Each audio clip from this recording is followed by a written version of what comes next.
Arabia is a land of legendary deserts.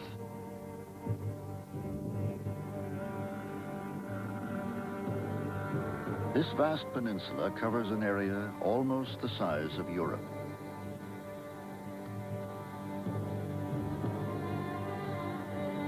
"35 million years ago, Arabia was part of Africa. But at that time, it began to break away, isolating many kinds of wildlife.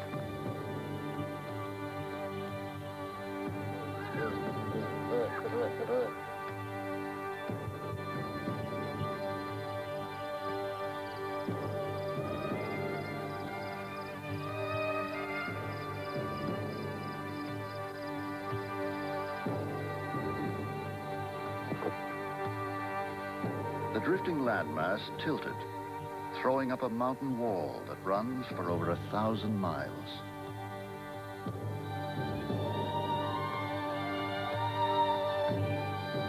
It is called the Sarawat, the mountain barrier.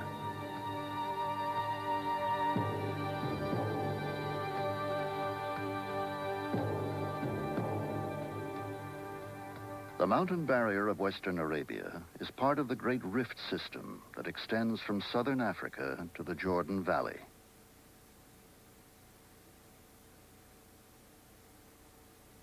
The Red Sea and the mountain barrier that borders it have a vital influence on the climate of Arabia.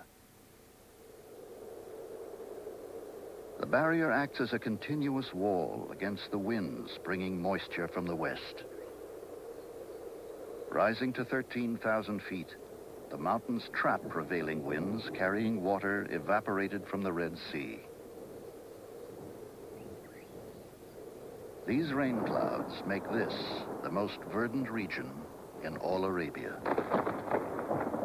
Through the summer months, rainstorms drench the upper slopes of the barrier.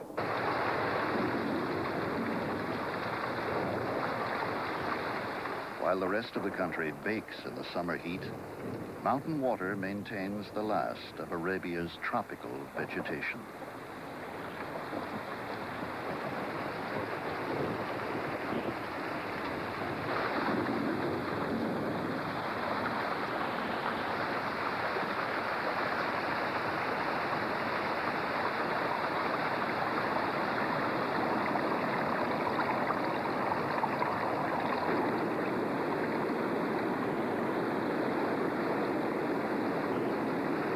Foothills, dammed water has become a major resource for both farmers and wildlife.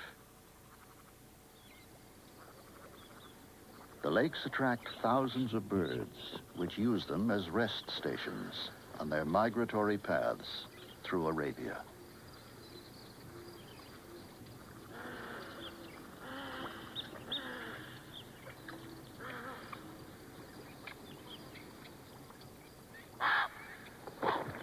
Like the hornbill, are living reminders of the African origins of the region's wildlife.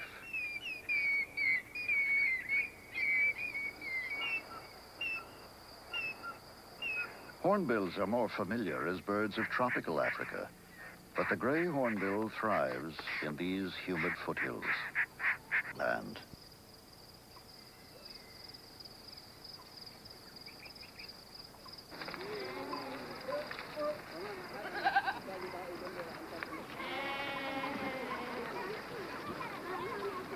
The African connection continues into the village architecture.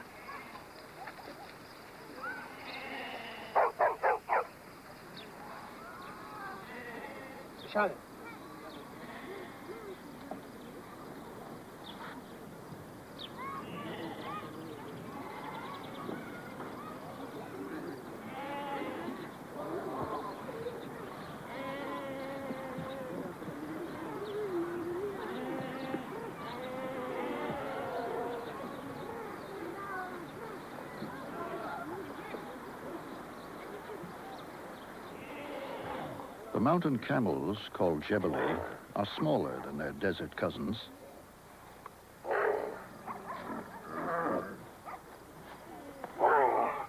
They have smaller pads on their feet, which enable them to traverse steep, rocky terrain. This communal sandbath isn't just a lark. A rolling Bahama stretches down to the sea. Dotted with acacia trees, it looks remarkably like the African savanna.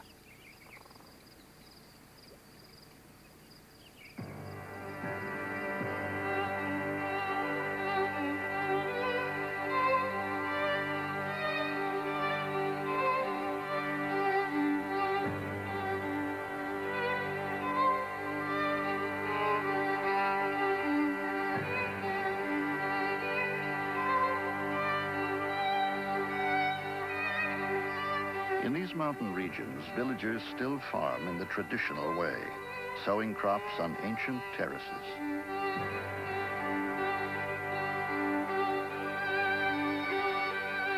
But where the slopes are too steep to be farmed, wild juniper trees survive.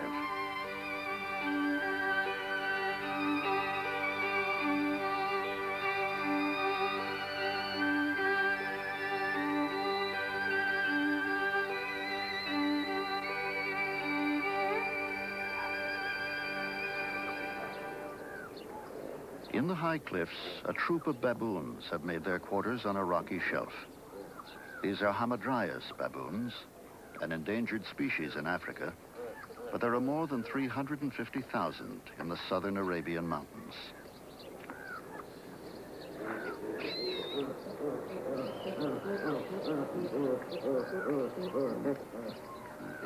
The dominant male usually leads the way. Juniper forest. Once, these forests extended in a vast belt as far north as the Mediterranean. Now they are confined to the southern ranges.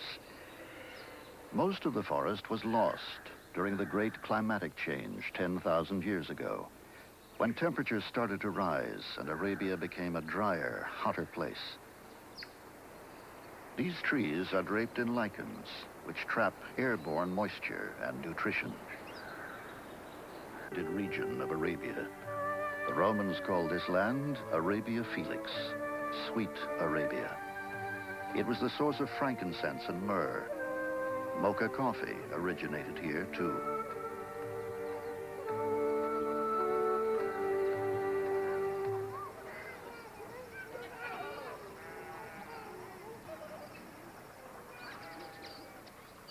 The farmers' crops are a beacon for mountain birds. Despite the token deterrent, weavers and linnets feast in the wheat fields.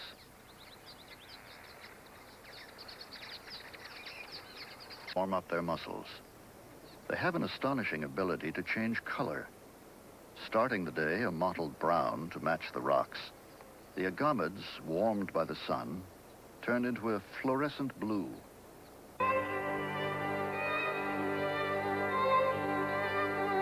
The mountains become progressively drier to the north, where the climate is less influenced by the monsoons.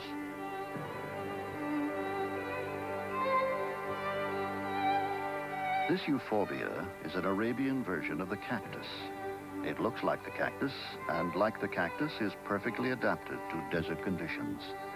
But its origins are entirely Asian. These euphorbias only grow here, where the weathered granite produced the right chemical conditions in the soil. Tree euphorbias can rise to 30 feet. The ancient village of Al-Miqwa is a mountain oasis. Rain is much rarer here than in the south, but water seeps down the slopes and emerges at the foot of the escarpment. Date palms and banana plants rise from the fertile soil. The fields here are still farmed, but the village has been abandoned. In remote parts of the central mountains, ibex can still be found.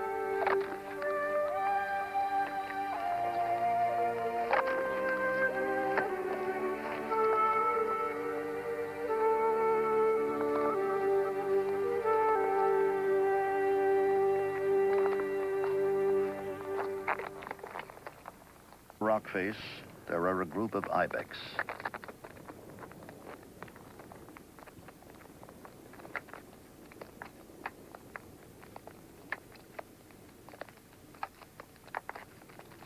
The males constantly lock horns in tests of strength.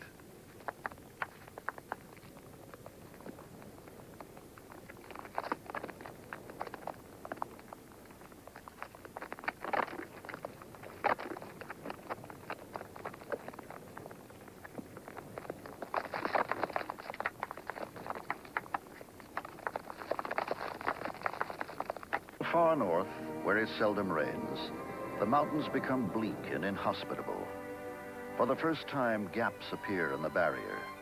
Deep gullies, eroded by fierce winds, break up the mountains and turn them into a maze of sand and stone.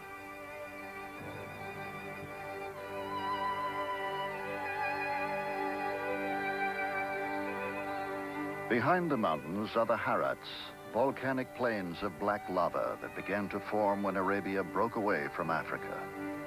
Eruptions continued until a few hundred years ago. This desolate moonscape is pockmarked by enormous craters, some over 2 miles in diameter. They are the dead mouths of old volcanoes. Over vast reaches of time, the crater walls slowly crumbled, and water drained into the craters, leaving behind sterile beds of salt.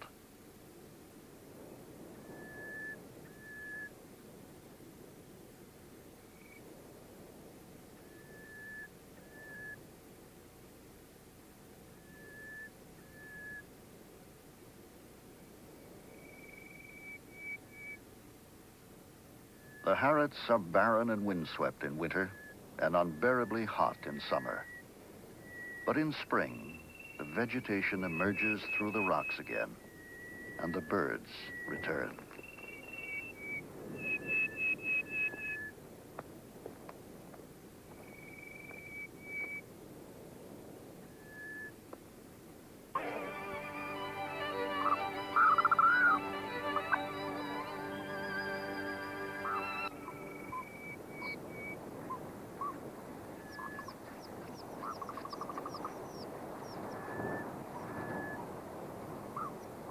Over thousands of years, as the climate became hotter, the heart of Arabia turned into desert and rocky plain. And so the mountain barrier became a last refuge for much of Arabia's unique wildlife. Here on the rocky slopes, plants and animals have evolved their own fascinating characteristics. The mountains offer a glimpse of the ancient past, of a time when all Arabia was green and teeming with wildlife. Only here is the memory of that past preserved.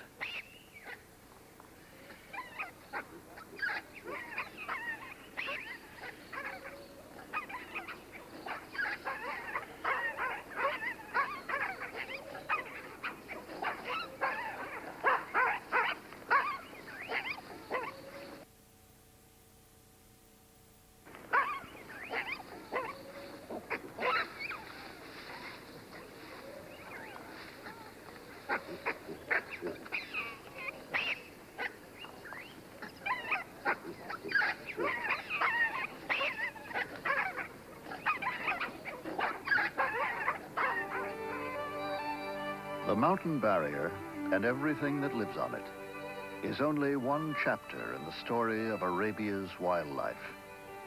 It's a story that is only now beginning to be told.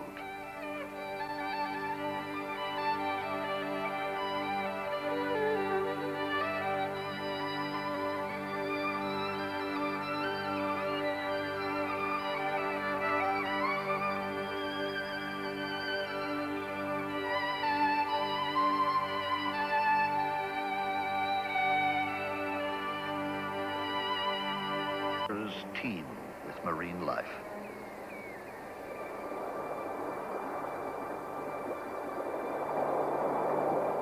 The flow from the Indian Ocean has triggered an explosion of tiny life forms, or plankton, that's consumed by a multitude of fish.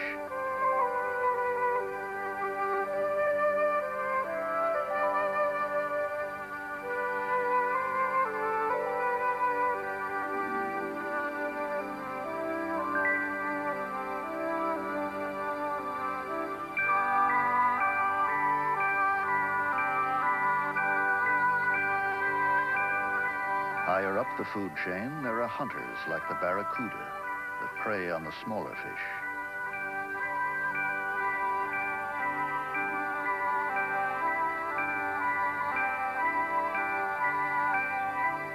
Despite their size and their sinister appearance, giant manta rays are not hunters.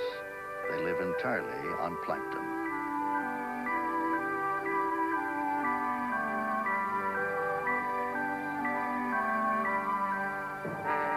Large numbers of sharks feed on the rich harvest of plankton-feeding fish.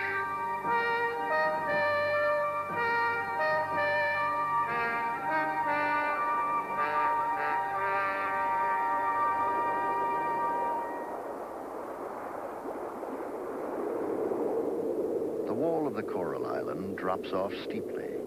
Its depths are the haunt of sharks and, sometimes, underwater explorers.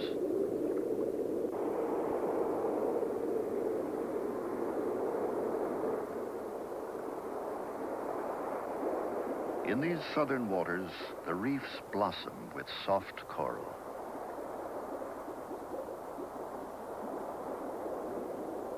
As the currents begin to flow, carrying nutrients with them, the soft corals stretch out their tentacles and feed.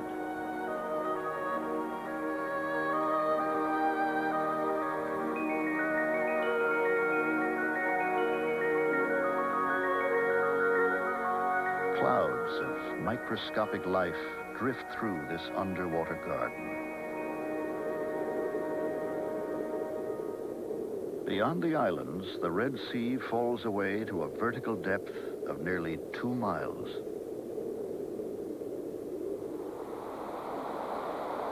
In these open waters of the central Red Sea, there is little life.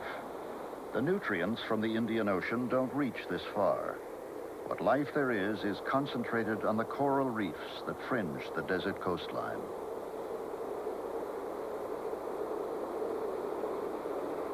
The coral wall runs north for 800 miles.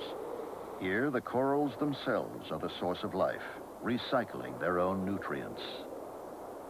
The coral wall is like a long, thin oasis, a ribbon of life bordering the barren depths of the sea.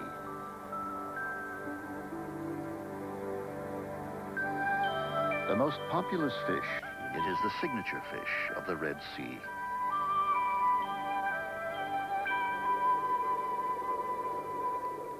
Further north, the reefs give way to sandy seabeds.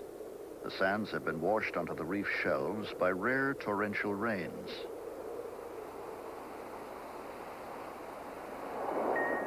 Underwater, deep sand is a refuge for silnary garden eels. At the first sign of danger, they sink tail first into their burrows.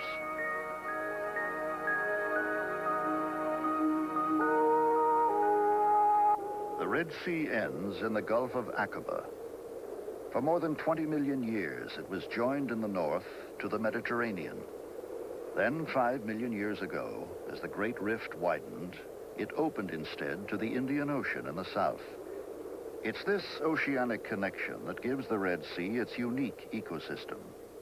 Our story of that ecosystem begins 1,000 miles south in the mangrove swamps of the Farasan Islands. Here in the shallow bays, mangrove swamps create a miniature ecosystem of their own as they trap and recycle nutrients. And the swamps are beacons for bird life.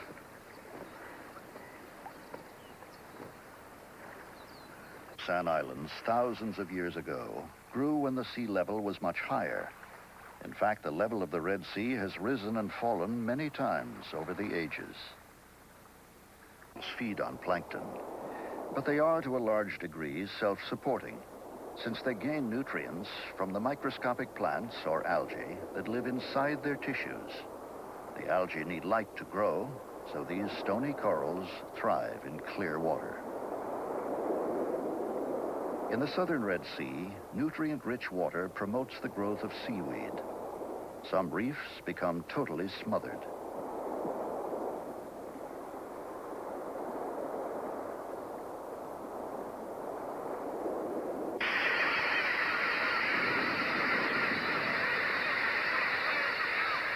Much of the shallow southern Red Sea coastline is fringed with mangroves. Further north, the edge of the Arabian landmass falls steeply away underwater. The edges of the Red Sea are still moving apart, nearly 3 inches every year, as the rift between Arabia and Africa grows larger.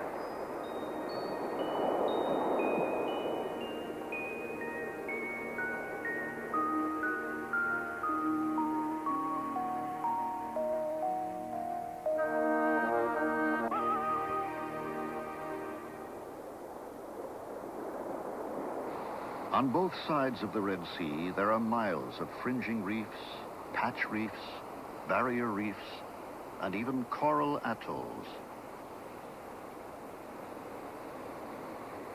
A feature of the Red Sea is the great variety of its habitats. Barrier reefs extend many miles out from the coastline, creating lagoons and reef flats, which are hatcheries for marine life. The shallow lagoons become milky with plankton. Tidal changes and wind-driven currents wash the microscopic life into channels.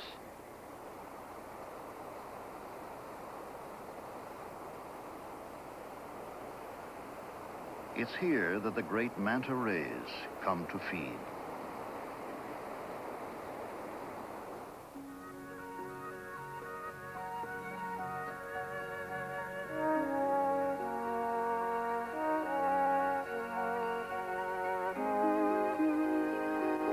These elegant creatures, which sweep through the water like huge birds, have a wingspan of 16 feet or more, yet they live entirely on plankton. They have to consume vast quantities of it to sustain those powerful bodies. The coastline further north has different character. The mountains come down to the sea's edge. These northern mountains are a major source of sand for the deserts of the interior.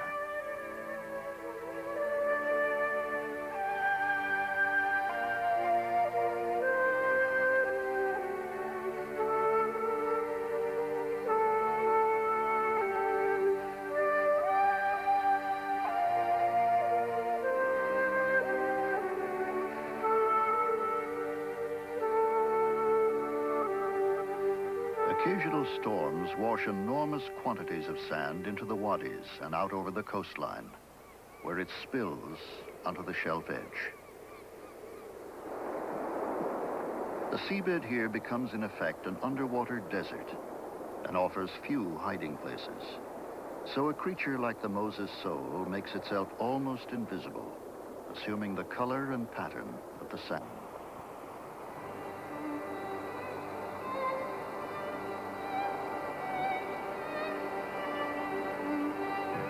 The Red Sea Rift ends in the far north, in the narrow Gulf of Aqaba, where the mountains plunge straight into the sea and the reef wall drops away to the sea floor, 6,000 feet below.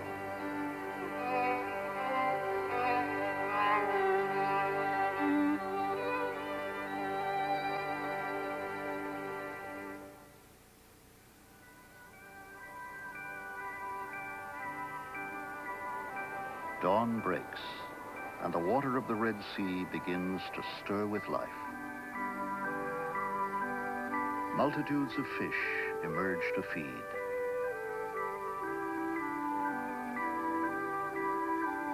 It is just another day on the reef.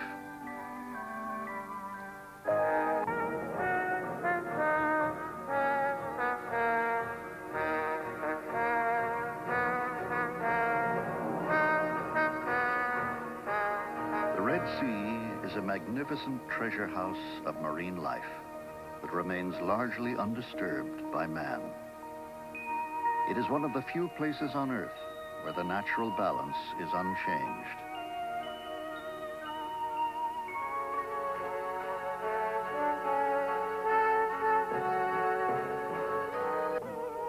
But from what is known, we have a picture of an ecosystem that is complex, subtle, and unique. The full story of the Red Sea, with its rich variety of species and great range of habitats, is only just beginning to unfold.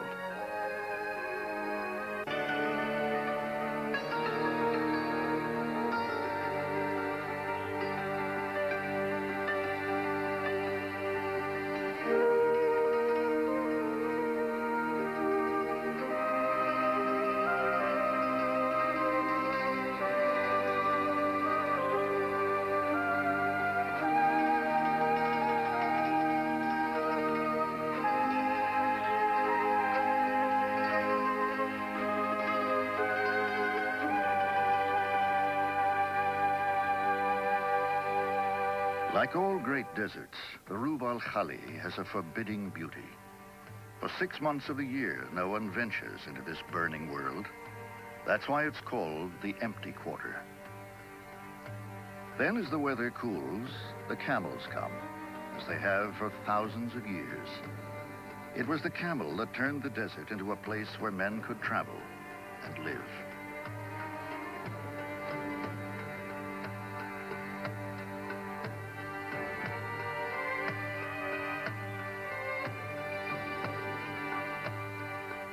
Travelers called the camel the ship of the desert because it carried men and goods across oceans of sand. And it was here in southern Arabia 4,000 years ago that those desert voyages began. It was the beginning of the Bedouin way of life.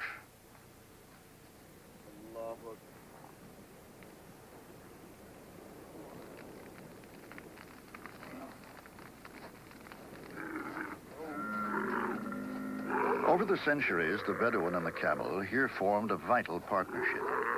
They needed each other in order to survive.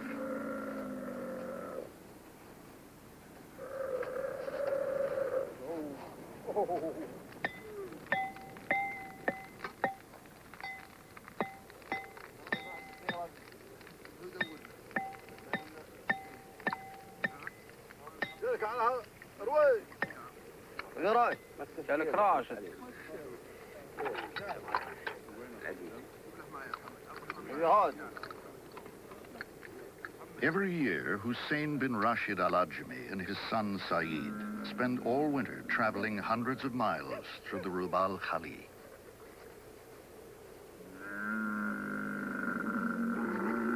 This is where both nomads, Bedouin and camel, begin their wandering. They must search the vastness for pockets of green, where rare rainstorms have brought on plant growth. It will be their winter grazing.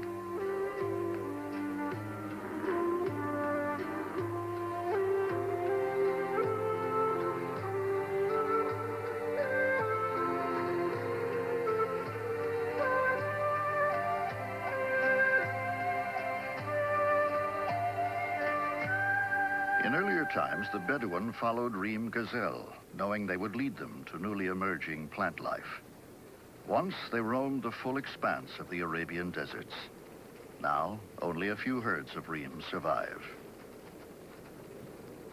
The Arabian oryx was hunted almost to extinction, but has now been successfully reintroduced into the wild, and so has become a worldwide symbol of conservation.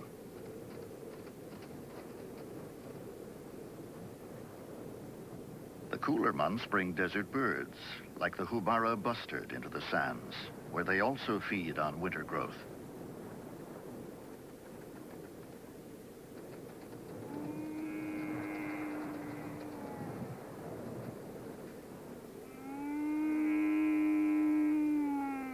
Hussein and his family will journey across these vast reaches of sand until they arrive at the oases of eastern Arabia. Arabia is at the heart of the world's largest desert system that follows an enormous arch from Morocco to China. Stretching across the southern end of Arabia, the Rub al-Khali is the largest continuous sand desert on Earth. Hussein's journey will take them through one of the most desolate of all landscapes.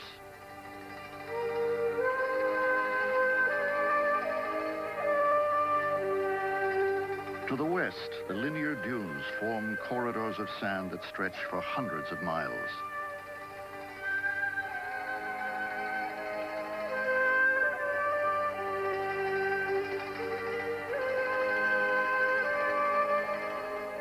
To the east, the sand mountains rise range upon range, sculpted by monsoon winds thousands of years ago.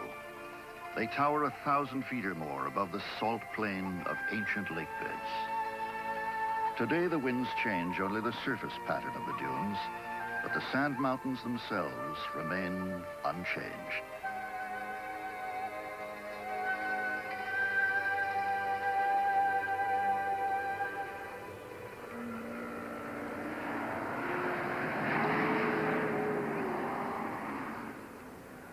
Hussein, who's 66, has been venturing into the Rub al-Khali with his family since he was a child.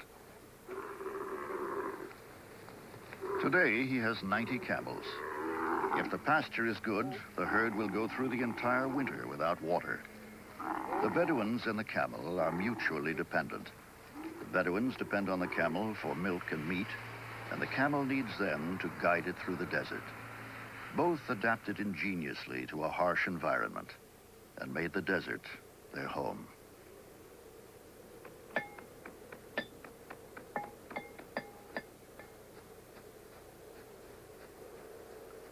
هذه مما يدلنا على محبة الإبل وحنا ما عشنا إلا بإذن الله سبحانه. Let me tell you why we love the camel. We live by God's grace and through the blessing of the camel. In the old days, we had few possessions, but our camels answered our every need. All we needed was enough to eat, the chance to hunt, and we had dates. عندنا شريفة وشرفها الرب عز وجل في السوالف اللي احنا نسنا من الأولي ولا احنا ما نفهم إلا شيء نسمعه ولا نشوفه به. We believe that camels are noble and that God himself ennobled them. There's a story our ancestors told of how God Almighty created camels from a cloud. With his power and artistry, he fashioned them from a cloud. But when the camel came down from the heavens, the earth was not yet made, and the camel floated about in the air, like a bird without a perch. And so, God created the earth for her, and formed the mountains and the desert sands for her. And so the camel was made welcome on earth. This is a true story, God willing.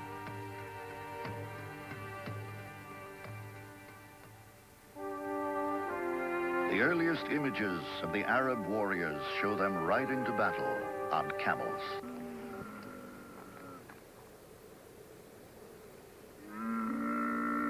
On their long journey through the Rub al-Khali, the Bedouin and their camels have always been dependent on wells dug by their ancestors.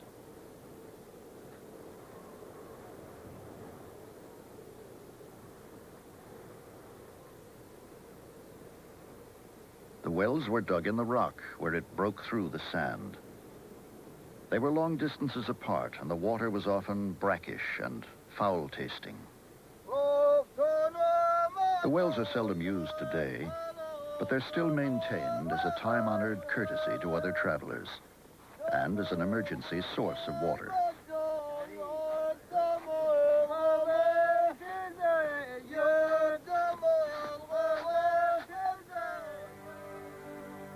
This ancient well draws upon the huge reservoir of water lying beneath the deserts. It has its source hundreds of miles away in the mountains of western Arabia.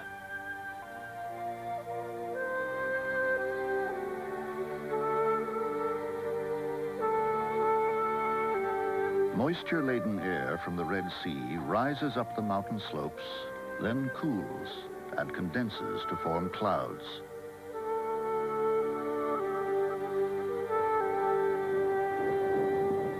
Few of these clouds pass over this mountain barrier.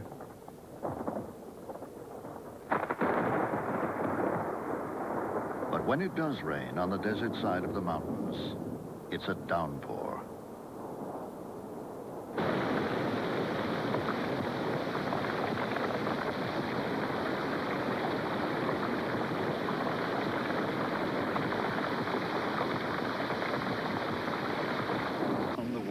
Towards the deserts of the interior. Just 2 days later, the water has disappeared. Little of this water has evaporated. Most sinks into the earth.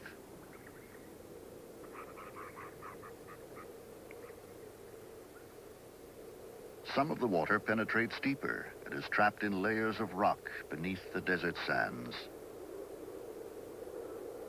Because the entire landmass of Arabia tilts downwards towards the east, the water in these underground channels or aquifers runs beneath the deserts across the full breadth of Arabia for 700 miles. It breaks to the surface at the eastern edge of the peninsula along the Arabian Gulf to form oases. Al-Hassa Oasis is one of the largest in the world. Palm trees grew wild here long before man came to settle in Arabia.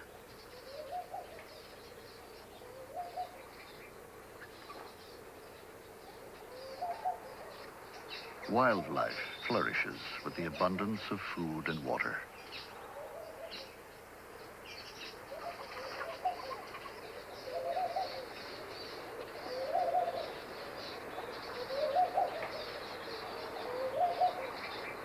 Irrigated by the oasis water, the palms produce a rich crop of more than 50 varieties of dates.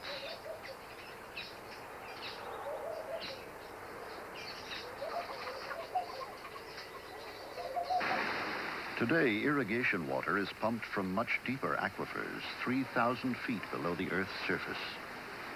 Heated by rocks under great pressure, it is steaming when it emerges. It is fed into canals.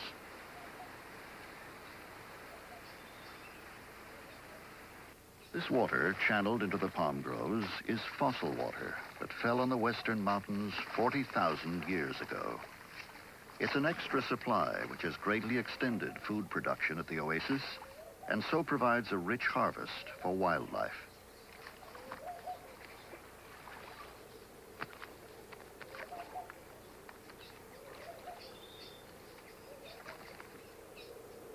Large areas of desert in central Arabia have been transformed by irrigation and the roads that have come with it.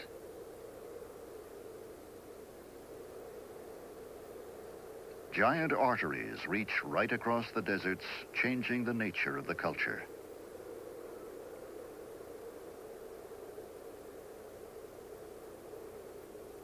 Technology is beginning to turn the desert green. North of the Rub al-Khali, giant green circles stand out against the desert. They are fields of irrigated crops, and their curious symmetry is caused by a watering method known as central pivot irrigation.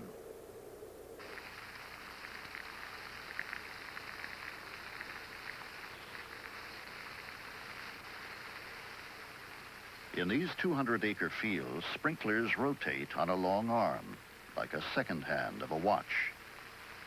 Gallons of precious fossil water spew forth every second.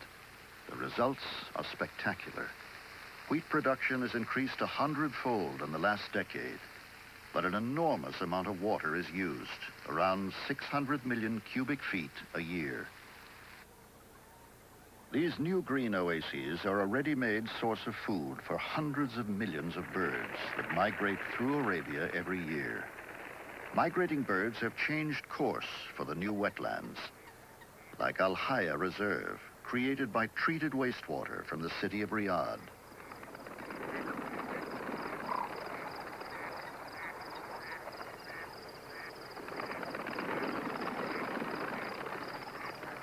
The number of bird species found here in Central Arabia has trebled in the last 15 years.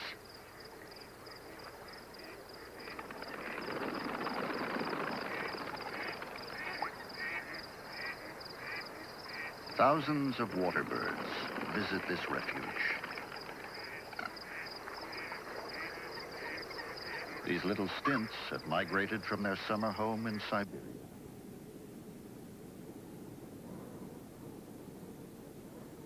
While camels have water brought to them, other forms of life depend on the rare desert rains. Plants grow where water has been trapped at the base of the dunes.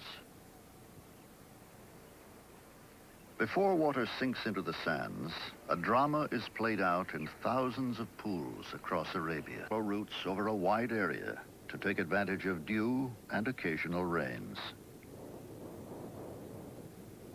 Oryx find moisture in the summer by digging up plants whose roots have a high water content.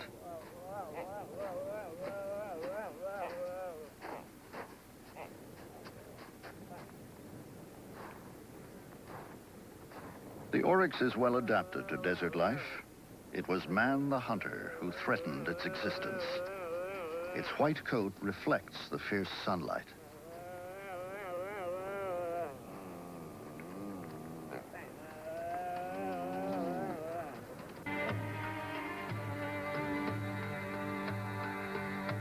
They must cross the salt flats, or sabkas, and then, towering beyond, a range of sand mountains that rise to 1,000 feet above the salt plain.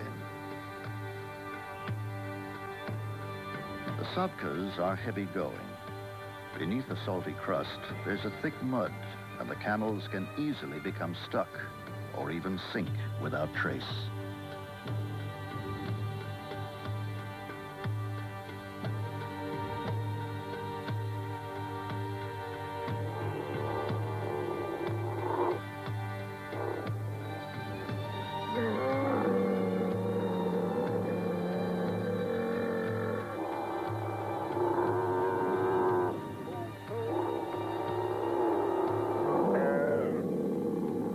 This female gives birth, the Bedouins, much of the wildlife has been displaced. Some animals have come perilously close to extinction and have only been saved by a determined conservation drive. Now new breeding programs are reintroducing more species back into the wild. But isolated rescue bids may not be enough.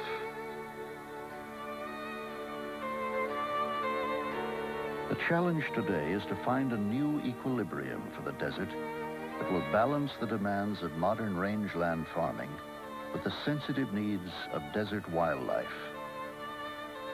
All life in the desert is finally dependent on its vegetation.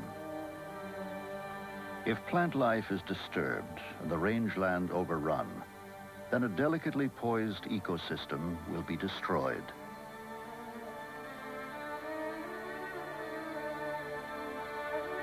Arabia has inherited a wildlife of great richness and diversity, but its destiny will be decided by man.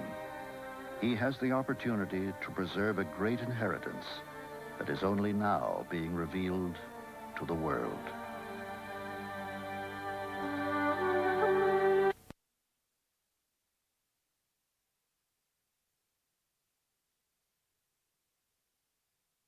By and what they do.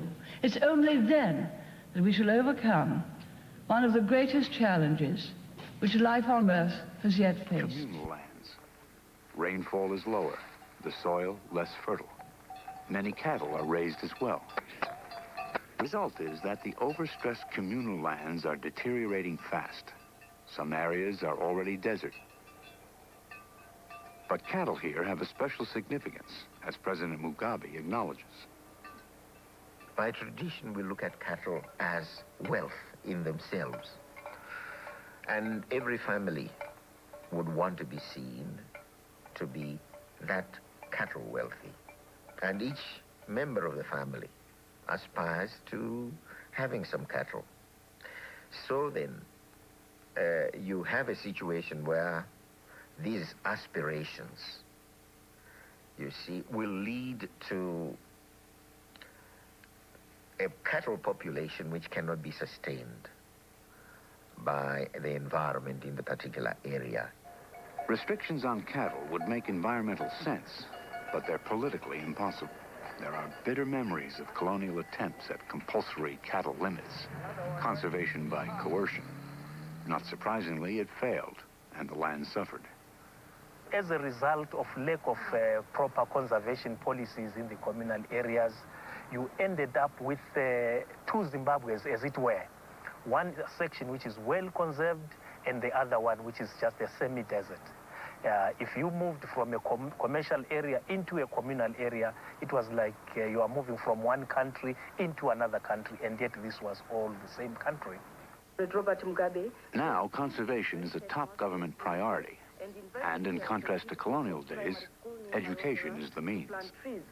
The president, who has always made sure he planted a tree since the inauguration of National Tree Day in 1980, planted a lemon tree to mark the beginning of the tree planting season. We take for granted that since we were born on a world with trees, on a world with animals, the animals and the trees shall always continue to be there, no matter how much devastation we do to them. No, nature is not like that. When we devastate it, it will come back and revenge and devastate us. Demetria Shigweshi is on the front line of another education campaign, perhaps the government's most critical. If it fails, all the efforts for conservation will have been in vain. The campaign is to control Zimbabwe's skyrocketing birth rate, one of the highest in the world.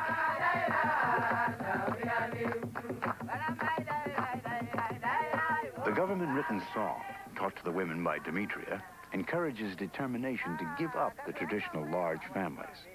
As with the land conservation policy, this is a delicate issue for the government. Coercion is simply out of the question. I don't think that we can, with any degree of certainty, say 4 to a family would be the number that we require. I think we would rather leave it to the families so to decide, and also traditionally it wouldn't be acceptable to set the family size. This is Africa's most comprehensive population program. There's health education, because healthy children survive. So a mother won't feel compelled to bear more than she ultimately wants. There's careful instruction on contraception. Use has doubled to 40% since independence.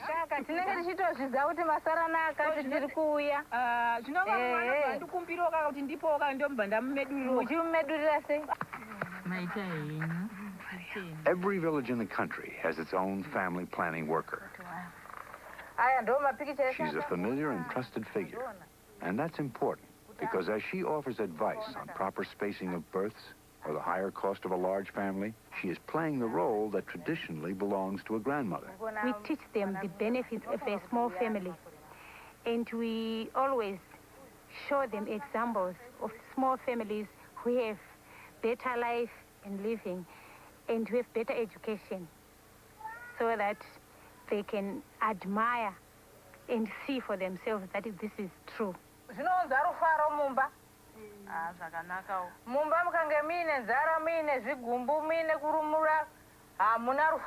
are trying to teach them that the land does not grow.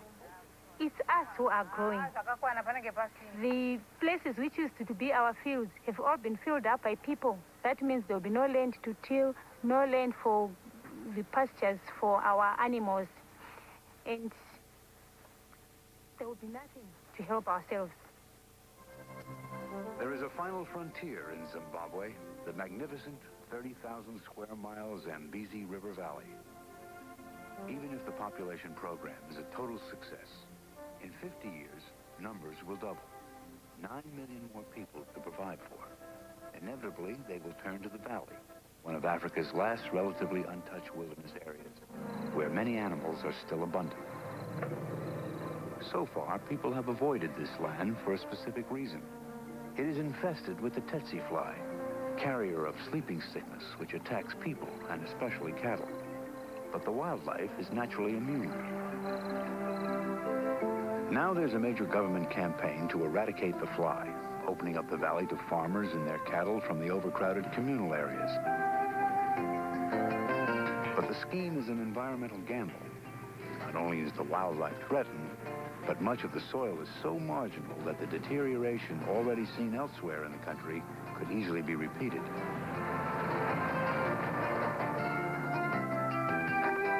Tsetse control teams use a method devised to minimize environmental impact. Bottles filled with synthetic cattle scent are positioned on black cloth targets, which in turn are sprayed with insecticide. Flies attracted by the scent will land on the target and be killed, avoiding the need for widespread spraying. John Barrett is a government planner. Okay, the cattle, you only have 2 cattle. When did you buy those? I bought this cattle 2 years ago. Okay. And before that, did you ever have cattle before? The government is trying to make plans for the inevitable development here. But just as with the communal lands and the population program, it will try to use education to influence the process. And how long did that take? That means first understanding the situation from the settler's point of view. Okay, here's the interesting question. Why did you buy cattle? For draft power. Right. But why did you not buy cattle before? They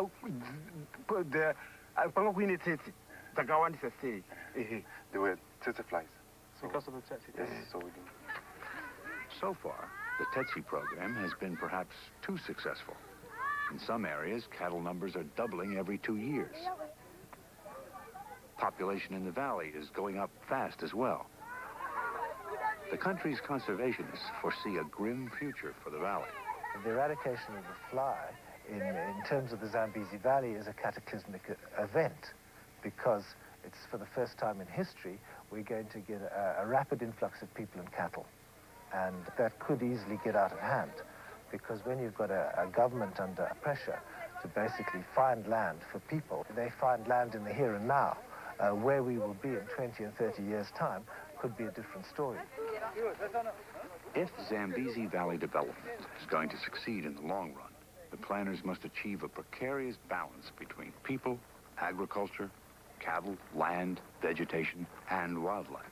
Nobody would argue that uncontrolled settlement of too many people and introduction of too many livestock would undoubtedly have a major adverse effect on the environment of the valley. What we're not sure is what is the right level at which to plan human settlement and agriculture, that the resulting farming system should be sustainable. The valley has inspired debate within government. Which should take priority? Land for people or wildlife worth cash to the country? 3/4 of our tourism is based on the Zambezi Valley. Most of our game parks are in the Zambezi Valley. Then you have, of course, things like the Victoria Falls, the Kariba, which are big international attractions. And therefore, from the point of view of environment, we would like to see very little change taking place in the Zambezi Valley. Best shot is on the point of the shoulder and the bottom half of the buffalo. In fact, in the bottom third, preferably. Don't go too low, otherwise you shoot into the brisket. Professional hunter Duff Gifford is teaching a client to shoot. It's part of a radical experiment to preserve wildlife, but also provide income for villagers who are here to learn the safari trade. Regulated hunting could be worth more than agriculture, indefinitely.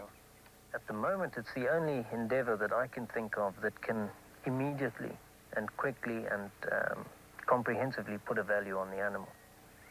Wealthy people spend a lot of money for the privilege of coming out hunting. Clients are glad to pay a $5,000 trophy fee to shoot an elephant, not endangered in Zimbabwe, or $1,000 for a Cape buffalo. This money used to end up in the National Treasury, but under a recent government decision, it now goes directly to the local villagers. They own the wildlife, the trophy fees it generates, the safari camp income, even the meat from the hunt. The hope is that this policy will inspire in people a real interest in conserving wildlife. The people have never owned their resort. Why should they look after it? It's never been theirs. All they've seen is the safari operator or great white hunter with his silk scarf fluttering in the wind in a brand new Land Cruiser, who then tells him, oh, you must look after your animals because they're worth a lot of money. Well, to whom? Not to him they aren't. To the white hunter at that stage, yes. But now that the animals are worth a hell of a lot more to him because they belong to him. Here, village members and their own wildlife committee are now getting to know the new value of their local environment. They are listening as a representative of a conservation group explains how giraffes can translate into tractors. Ukatengesa dzese nyati 24 idzo unaiona $24,000. Yaikwanisa kutenga tractor mari iyoyo. Hino kana imimi panapa muchiti no tiri kuda kodya nyama yenyati. Mari yenyu iyi ya 24,000 yadzika kuenda ku 23. Already in the first week of the scheme, the villagers are becoming decidedly protective of their property.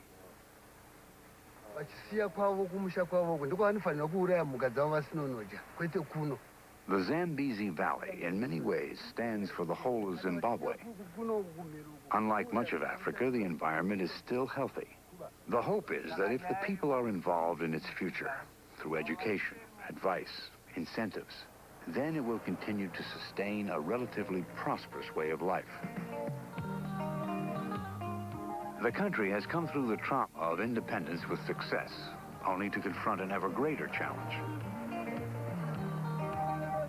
Above all, Zimbabwe must meet the threat of more and more people, potentially enough to overrun the Zambezi Valley, devastate the communal lands, undermine commercial farming, and the government itself.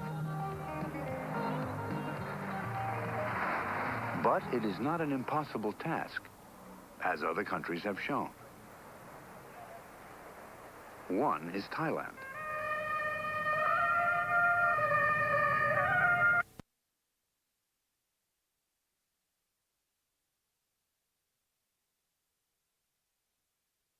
In this ancient ocean, the miracle of life began.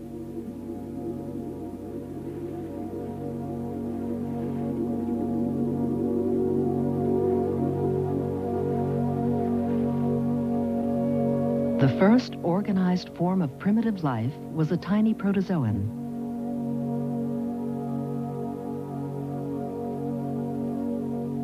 Millions of protozoa populated the ancient seas.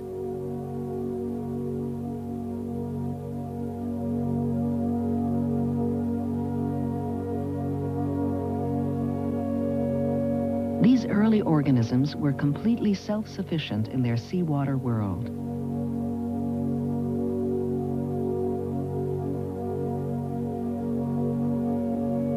They moved about their aquatic environment, feeding on bacteria and other organisms.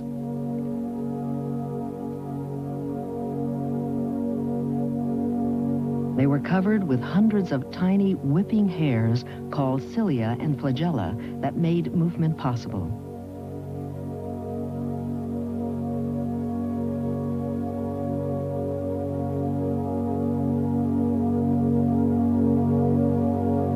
From these one-celled organisms evolved all life on Earth.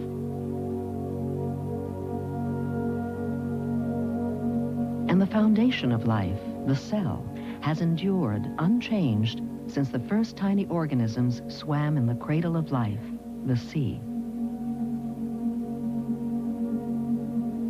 Every living being is made up of cells, the basic units of life on Earth.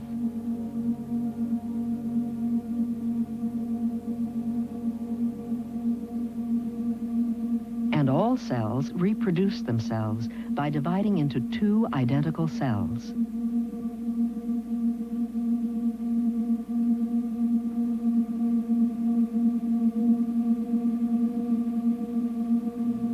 This is a single-body cell from a human being. And this is the process by which all cells reproduce.